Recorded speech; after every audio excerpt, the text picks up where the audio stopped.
Hey, I'm here today to talk about this concept, when you're feeling a bit stuck or you're not finding solutions for things, to go, actually, somewhere out there that is a solution. So just imagine into it that it's already happened.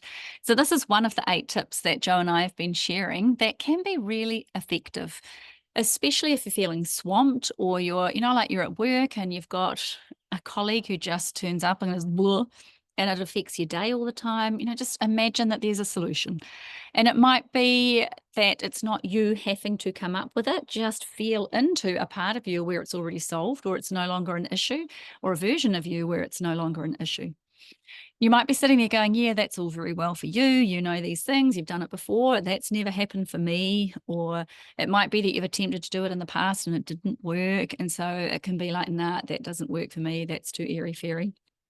So when you're doing that, you might need to unplug from that and plug into a new possibility. We go into a lot more detail of how to do that and guide you how to do that in our upcoming Psychology of Heart workshop. But in the meantime, just have a wee, give yourself a few seconds if that's all you've got, a few minutes if you've got time, and just imagine that it's already solved. And even if you're going somewhere it's solved, I don't know what it is yet, I don't know how, but I know that it is. Simply doing that can change the reality so that it can even come in and land for you. You might take a little bit of time and actually feel what it feels like to imagine that it can be solved or is solvable. And it doesn't have to be your brain coming up with the solution. It's easier if you can feel into your heart and let that come out, but just have a play with it. It can be really fun and can just sort of shift the space for a while. You might need to just take a few calm breaths to let yourself even consider it, but it's worth doing and having a play with it.